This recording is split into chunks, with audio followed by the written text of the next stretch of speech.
Hi everybody, Colin Stevenson here. I hope you're all well. Joined again today with my hero, John Lenhart. Hi John. How you doing?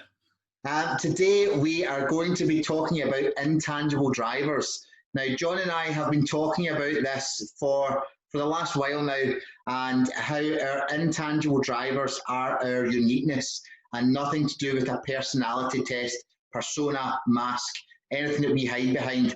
This is how we gain energy and how we should be living our life according to who we are. Today, we're going to talk about Exhorter. Now, John will happily tell you what or who an exhorter is, and we can talk about it because I love all people and I can relate. Being a compassion servant, I can relate to any of these people and I enjoy their company because I understand who they are and what they do. Now, John, can you tell us what an exhorter is, please? Right. So what we're going to talk about is the Exhorter-WHY. So when we look at an intangible driver, there's a why and a how. The why is the impact we want others to experience. The how is how we do it. So Colin is compassion server. He wants other people to have their pain bared, and server, he will do whatever it takes to help them feel better. I'm administrator teacher. I want you administrator. I want you in the right position relative to another person or a goal. And what I'm going to do is explain a lot of whys. So that's why I love speaking with Colin. He lets me give all my whys. I can't help but talk about whys. So exhorter whys are people who want you to feel jacked up about the future. And the thing is that I think this is one of the more important ones for people to understand so they don't get frustrated. Because exhorter whys frustrate people. So basically, an exhorter why is that cheerleader, that visionary. They're infinitely in the future. They're seeing things. They're all excited. They have a ton of energy, and they want you to feel what they're feeling. So if you notice, it's really interesting with compassion, which Colin is, and exhorter is compassion wants to feel what you're feeling. Exhorter wants you to feel what they're feeling. So what happens is an exhorter is looking at you and they're feeling a certain energy and they want you to mirror the same emotion that they have. And if you don't, they don't feel connected. Yep. Now, just while we talk about that there, so obviously I want to feel other people, okay? And the exhorter wants you to feel. Now, in terms of an exhorter, if you're standing there on a stage, say like, we'll talk about Tony Robbins, okay? So Tony Robbins, I believe, would be exhorter teacher, okay? Now that would be what, without doing any homework on the guy, that's who I have. So he wants everyone to feel what he's feeling on that stage, and he wants to teach them what he knows because this is the only way you can do it. Now, if he's an exhorter and he's on this stage and everyone feels pumped, they've got the music going, they've got, they've got the kind of mind things that they go on, and everybody's like, oh, and they start to feel it. Now, when people leave these seminars or these, and then they go to actually put into practice what they've been told from Tony Robbins, okay, the guy's talented, I'm not going to take that away from him, but when they go to do what he does, because they are unique to themselves, it doesn't work out. Now, is this why they get frustrated?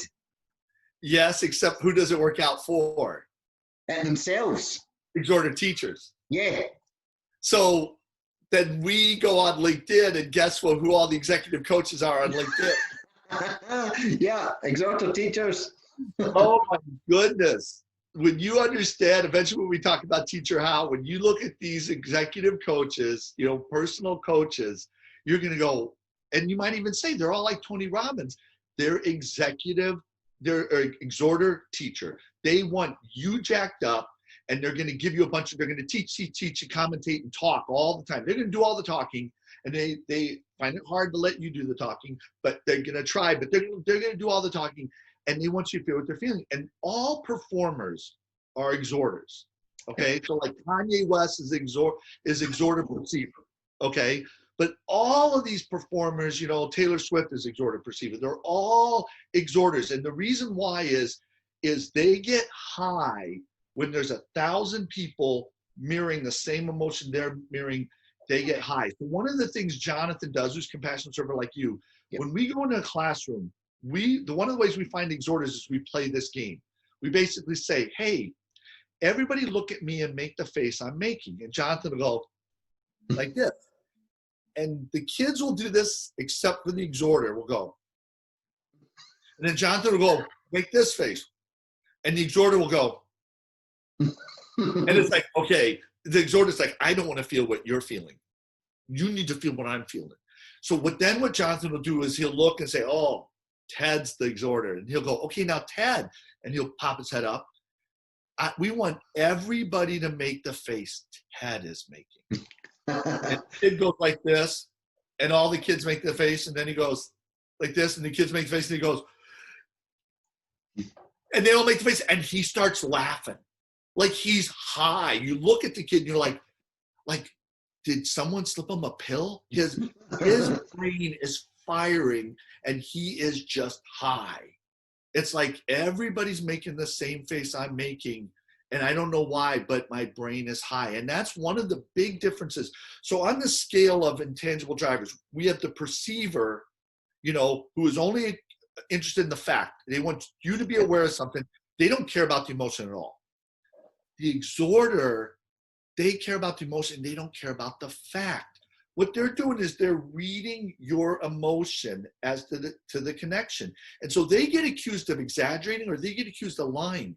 And they're not lying or trying to lie.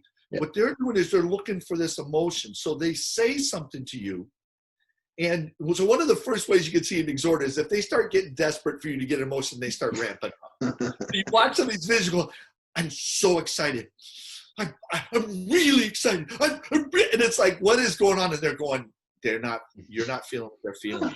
They're not feeling what they're feeling. So they think they have to go further to bring you along. And so if they have to say something that's not necessarily true, they don't care because they want to get that feeling. So one of the stories I always tell is I was working with a guy. He was an administrator server, and he was married to an exhorter. His wife was an exhorter.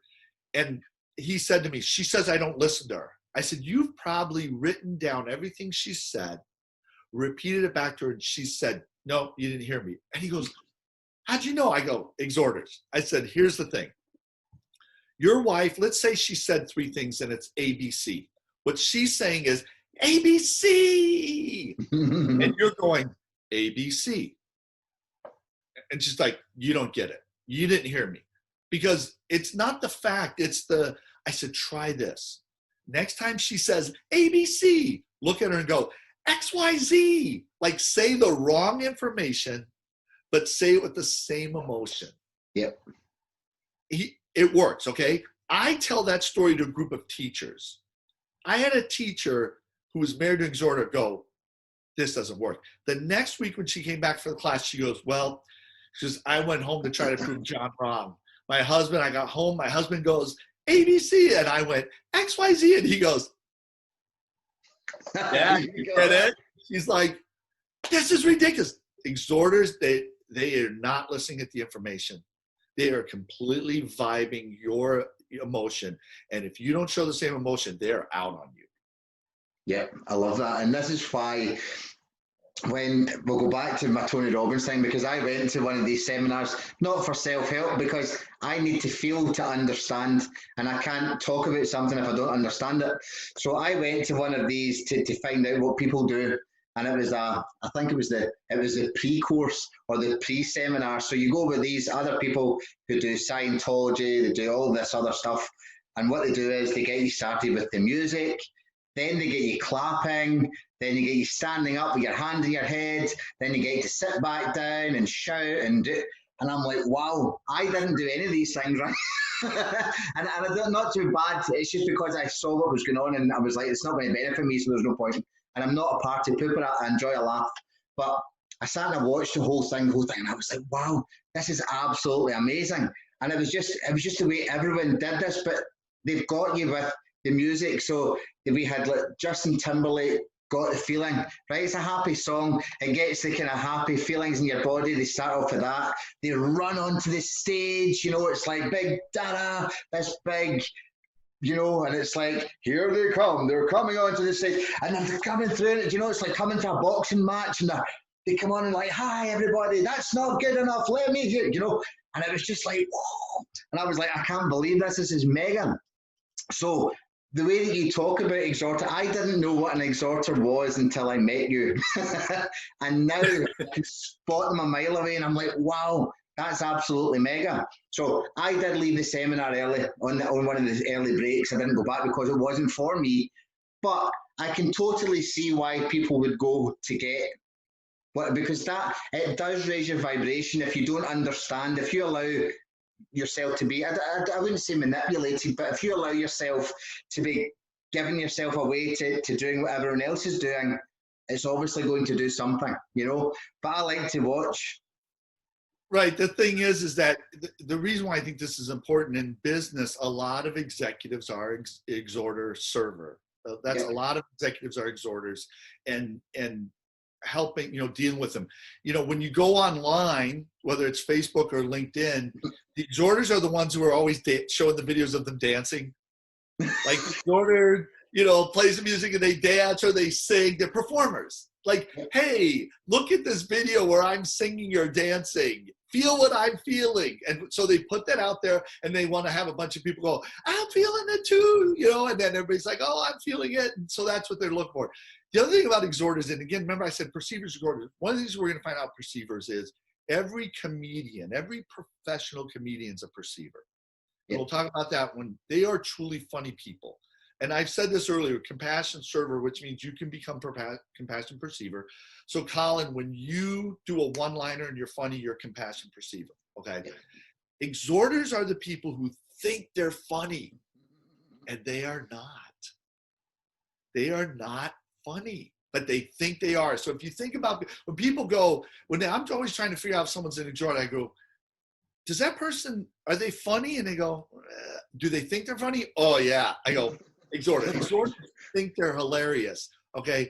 But they're not hilarious at all. So that's the issue. Is like when you want to spot these people, you're looking for, these people have this big emotion and they're doing it. Now, the reason this is important is that a lot of exhorters end up bipolar.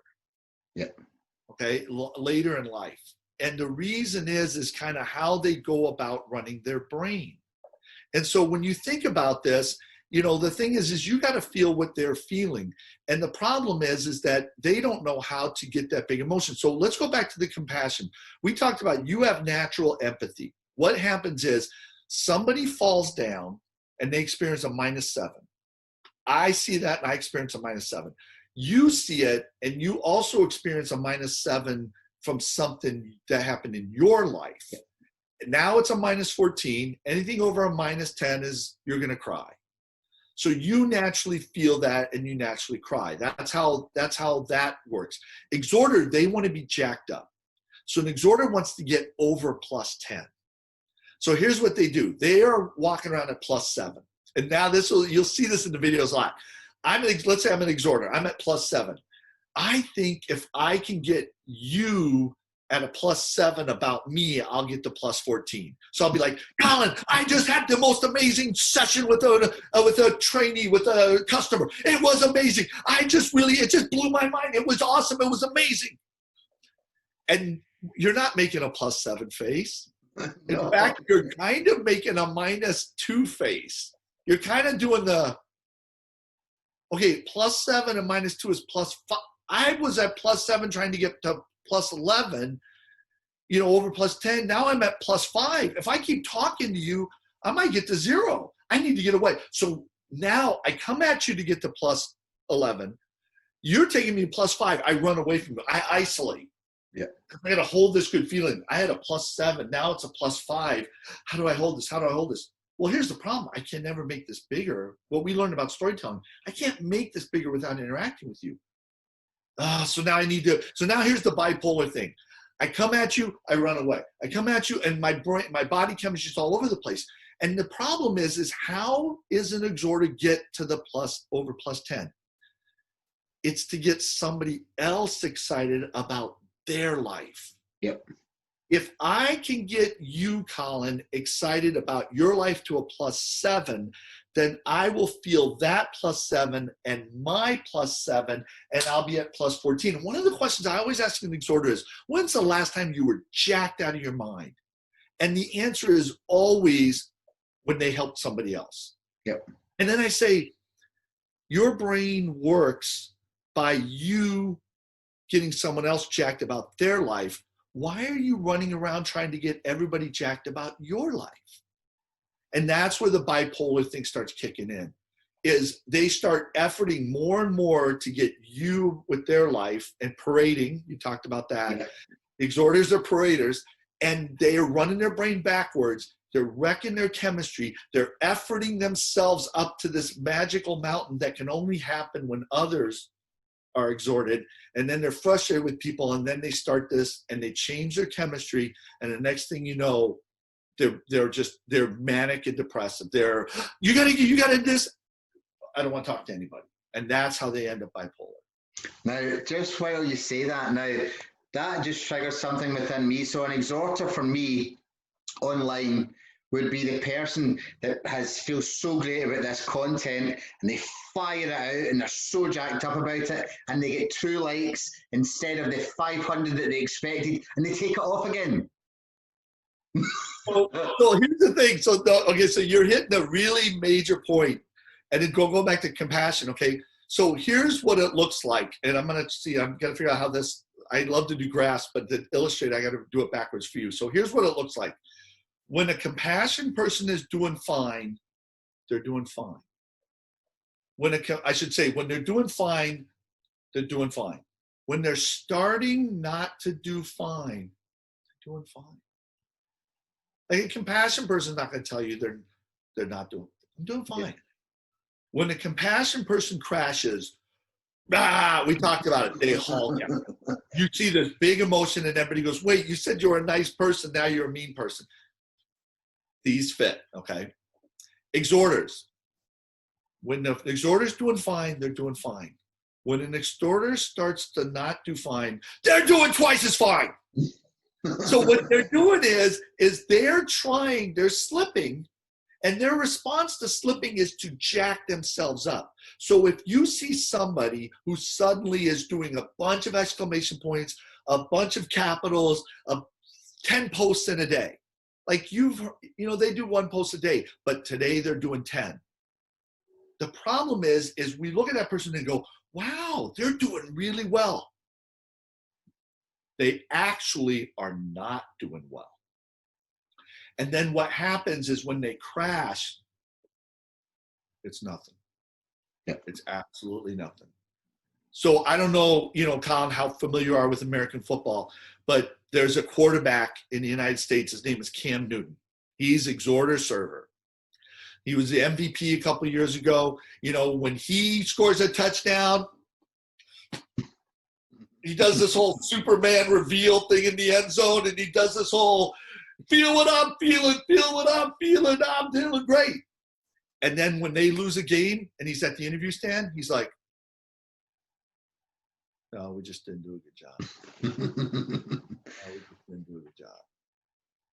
And that's why they end up bipolar, is their attempt to get back to normal is to jack themselves up. They, through their conscious brain, ramp up all their emotions to drive their chemistry, body chemistry up to here, when they're really here, but their body chemistry is here. And then when they crash, their body chemistry and everything is nothing.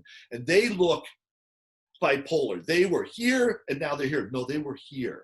And so what I always say to my friends is I always like, when you see somebody just going off, like doing a bunch of posts, a bunch of stuff, I go, watch how long they do that for. Now, take that same amount of time away because they're going to be gone. Yeah. And so you and I, we had this conversation over a year ago. And you can point out the exhorters on LinkedIn. And when they start ramping up, I said to you, well, they're going to be gone. They're going to be gone, okay? And they crashed. Now, COVID, they were gone. Yeah. I mean, you go back to LinkedIn in March, and the exhorters just disappeared. LinkedIn, half of LinkedIn was exhorters, and half of it was compassion people before COVID. And when COVID happened, LinkedIn turned into perceivers and religious people is what it turned into. Yeah. And now the exhorters are coming back. And when you start seeing them post a lot, get more emotional, get bigger, just take that amount of time and check on them. Like if they do that for a week, wait a week and see where they're at, because they're going to crash and it's unsustainable. And I can tell you I'm going to say it this way, 95% of the biggest posters and the biggest, you know, the most content people are all exhorters. And we talked about the movie The Intern. If you want to see what their life looks like behind the scenes, watch what is happening with Anne Hathaway. She's exhorter teacher. She's Tony Robbins. She's every one of these executive coaches. And in their personal life behind the scenes, they are sitting on a knife's edge, and they're going to end up bipolar long term because, and then it's so funny, but a lot of them will tell you about their depression issues. They'll tell you about that. And it's like, there's a reason why. Because you are not understanding how your uniqueness actually works, and you're using your ability on yourself. You want others to be exhorted. That's how that why works. Why are you exhorting yourself? That's mental illness. That's mental illness. And I love the way that you put that there, and going back to The Intern, because people will be able to learn a lot from that movie. I've actually got it lined up for this weekend so that I can watch it and understand it. Now, when people understand that they're an exhorter, okay, because I think we're going to talk about Dom just shortly, one of our mutual friends, but just before we go on to that, if we can talk about how exhorters do you have any tips for them so that they're able, if they recognize what you've said to them today and they go, sugar, this is what I do, why do it always crash? Is there any tips that you can give them?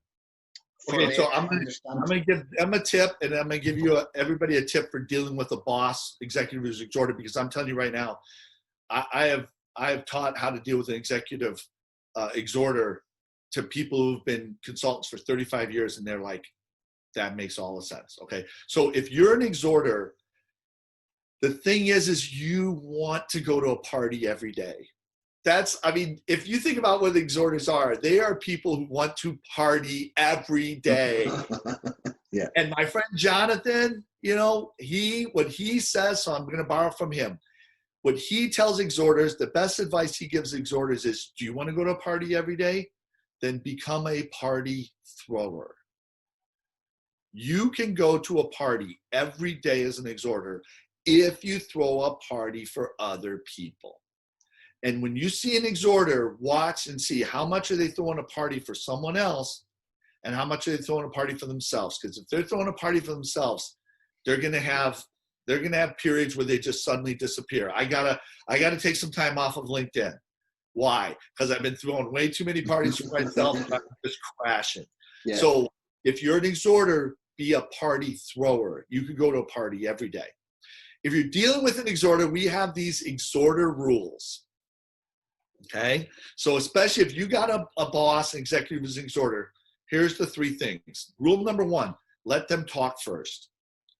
If you talk for 10 minutes and an exhorter talks for an hour and a half, they're going to tell everybody you did all the talking. Yeah. If you let them talk for 10 minutes and you talk for an hour and a half, they're fine. So always let an exhorter talk first. Number 2, mirror the same emotion. The easiest way is to make the same face. But in order to connect with them, express the same emotion.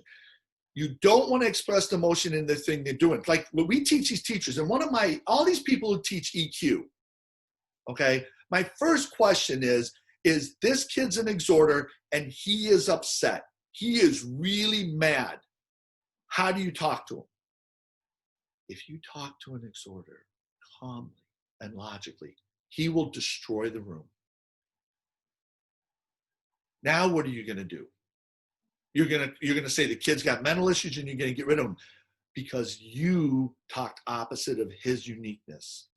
The thing to do, and I've taught this to teachers, is to get just as mad as he is. I have a testimonial. This kid is mad. Teacher said, come to circle time. And the kid's yelling, screaming. And the teacher goes, I know. I get upset when kids don't come to circle time. And the kid goes, oh. And he gets his chair and he sits down. If this kid's mad about that kid, you don't want to go, yeah, that kid's an idiot. You just gave the kid agency. But I will tell you, I taught this, and a woman said to me, I now know how that, I didn't know what you were saying, but I did it, and it saved my life. There was a psychopath who normally are a perceiver, exhorter perceiver, who kidnapped me. And he started on this rant, and I got away because I started ranting with him. She connected with him. And he now felt the compassion, the empathy, and he let her go. So every EQ person out there who says, always talk calmly when people are going off, is denying the uniqueness, especially of exhorters. They will destroy the room. And then when we label them wrong, it's really because this EQ person talked opposite their uniqueness. So I'm telling you, with an exhorter boss, same thing. They're happy about something. There's something in your life you're just as happy about. They don't care that you're talking about something different. If your exhorter boss comes and tells you that we just had this, they just put it into a swimming pool, and you're like, that's great, and I just had a great weekend. They'll be like, all right, okay. Third thing, don't ever bring an issue to them, especially if it's about another person. So if you walk up to your exhorter boss and you go, if I walked up to my exhorter boss and said, Colin's making me mad, my exhorter boss is now unexhorted. My exhorter boss wants to be on a mountain. Compassion people pull them out of a hole. When you complain to your exhorter boss, when you initiate a complaint to your exhorter boss, you put them in a hole. They're 2 steps away from being on the mountain, and they're unexhorted, and they are not happy. And that's when they're going to go, come to me with solutions, not with problems. Why can't you be positive? Why can't you have a good attitude? And they will rip your head off. Your boss will rip your head off. However, if you come to them and go, they go, how's it going? Well, what's wrong? I'm trying to get up this mountain, but I'm having a tough time getting this thing accomplished. Why? Well, Colin's holding me up. Now they're going to go, okay, wait a minute. I can exhort you by ripping Colin's head off? Get out of my way. And you sit there and go, I don't understand it. My boss, like half the time, they will go through a brick wall to defend me. And half the time they're ripping my head off, exhorter. And why are they doing that? Because you started the conversation, putting them in a hole, versus you can start the conversation, they can exhort you. Yep. This is why it's important to understand intangible drivers and everybody's emotional perspective from their uniqueness, because that exhorter can't help it. I am telling you right now, I can talk to any exhorter in the world, and if I sit there and go, I want to get up the mountain, but that person's holding me back, they don't even have to know me. They will go, who is it? Who is it? And that's where we go to Dom, our buddy Dom, exhorter server. He's young, but he's figured this out at a young age. And I think if you had him on, he could tell you the stories about when he used that exhorter to throw himself a party. And now what he's been doing in the last year is he has just turned it the other way. And it's hard to believe he's 21. It is shocking to believe this guy is 21 years old. But it's like he is like a 40-year-old exhorter server. He is like exhorter servers that I deal with that have had this crash, have their depression and everything. We've helped them turn around, and now they're just taking off. It's like he skipped all that, and he is just like using the exhorter the right way. So that's the thing, is if you got an exhorter boss, if you think your boss is bipolar, I guarantee you your boss is exhorter. And the reason why they're bipolar is how you start the conversation. That's amazing, because just while you're on the subject of Dom, I connected with Dom a while back, and the conversations and the wisdom the guy's got is fantastic. And again, we'll take age out of the equation, we'll take gender out of the equation. The guy's just awesome, right? He's just an awesome dude, right? But because we're all the same age in our uniqueness. Yes, yes. So when you understand someone's uniqueness, age doesn't matter. Once Dom owned his uniqueness and knew how to direct it. Wow, yeah, that was powerful stuff. And he comes to you and I, we go to him, we all talk to each other, we all learn from each other. It doesn't matter what age we are, what we've done, we all learn from each other. And I'm going to get Dom on for a chat, and I'm going to get his story like I did with Ed, and Ed Mabry's coming back on again. And I'm going to get these people back, because these people are wonderful, and they've come into their uniqueness and they understand their uniqueness. Now, it doesn't mean they're a better person than anybody else that I've got in my life. It's just that they can add value to other people's lives because they've experienced it and because they understand it. And I'm really looking forward to getting Dom on, because, and he's such a lovable character as well, and he's got the heart of a lion. He's so soft and gentle, but he's got a bit of stature to him, and he's got all this. And I think people will genuinely love the guy. And I'm really excited to get Dom on. That's awesome. No, well, it'll be great. So, again, thank you so much for your time. Again, it's been awesome. As usual, gain more energy. Now I can go and put that energy into somebody else now. But yeah, next week, we're going to have some fantastic chats again. We're going to have another two videos. And if anyone wants to learn their uniqueness, they can literally just, there'll be links on this post for them to do it themselves and to start the journey of their life. It doesn't matter if they're 18 or if they're 88, they can start their journey of their unique self and move forward for whatever time they've got left, and it'll be well beneficial. So thank you very much, Sean. Take care. Speak to you soon. Bye. Bye.